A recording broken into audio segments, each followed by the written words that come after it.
మాజీ మంత్రికే పెత్తనంతో మర్చిపోయిన గొడవల్ని అధినేత మళ్లీ గుర్తు చేసినట్లయిందే. సీటు మారి ఓడిపోయిన మహిళా నేత ఒకప్పుడు చక్రం తిప్పిన చోట మళ్లీ పట్టు సాధిస్తారా? ఆమె సీటు షిఫ్టింగ్ తో లైన్ క్లియర్ అయిందనుకున్న నాయకుడు సహకరిస్తారా? పేటలో సైలెంట్ అయిన వర్గపోరు మరోసారి సౌండ్ చేయబోతోందా? Let's watch.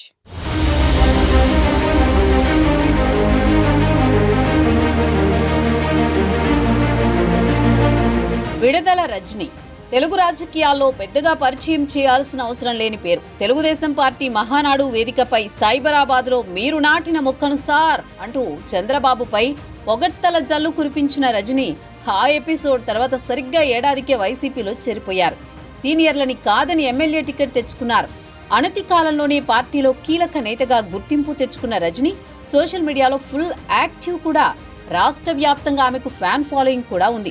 ఇక మంత్రివర్గ పునర్వ్యవస్థీకరణలో మంత్రి పదవి కూడా పొందారు. తొలిసారి ఎమ్మెల్యేగా గెలిచిన రజనీని మంత్రి పదవి వరించడం వెనుక వైసీపీలో నెంబర్ 2 స్థాయి వ్యక్తి లాబియింగ్ ఉందనే పుకార్లు పెద్ద ఎత్తున షికారు చేశాయి.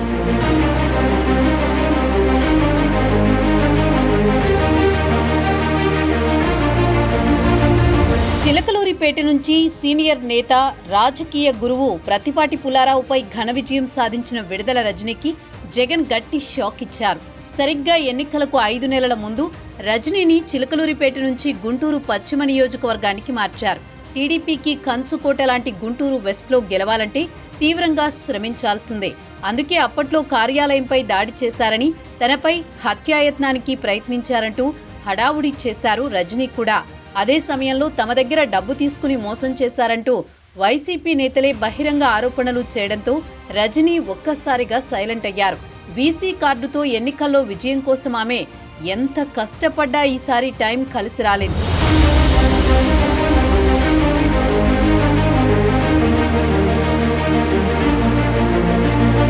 ఎన్నికల్లో ఓటమి తర్వాత కొన్నాళ్లు సైలెంట్ గా ఉన్నారు విడుదల రజని. ఒక దశలో మాజీ మంత్రి పార్టీ మారతారనే ప్రచారం కూడా జరిగింది. ఈ సమయంలో మాజీ మంత్రి బాలినేనిని బుజ్జగించే బాధ్యతలను విడుదల రజనీకి అప్పగించారు వైసీపీ అధినేత.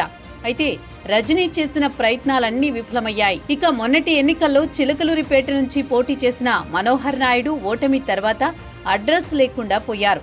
దీంతో చిలకలూరిపేట ఇన్ఛార్జు బాధ్యతలను విడుదల రజనీకి మరోసారి అప్పగించారు జగన్. వాస్తవానికి రజనీకి చిలకలూరిపేటలో కొంత వ్యతిరేకత మూటగట్టుకున్నారు.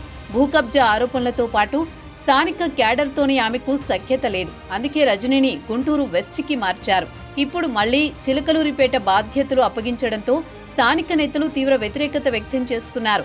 రజనీని మార్చకపోతే తామంతా మారిపోతామని అధినేతకు అల్టిమేటం ఇస్తున్నారట పేట నేతలు. చిలకలూరిపేట ఇన్ఛార్జి బాధ్యతలు విడుదల రజనీకి అప్పగించడంతో అటు కూటమి పార్టీ నేతలు కూడా ఆమెపై పాత కేసులు దుమ్ము దులుపుతున్నారు. పోలీస్ స్టేషన్లో కేసులు పెడుతున్నారు. పేటలో ఇవన్నీ తట్టుకుని రజనీ మునుపటిలా పట్టు సాధించగలరా లేదా అన్నదే ప్రశ్న.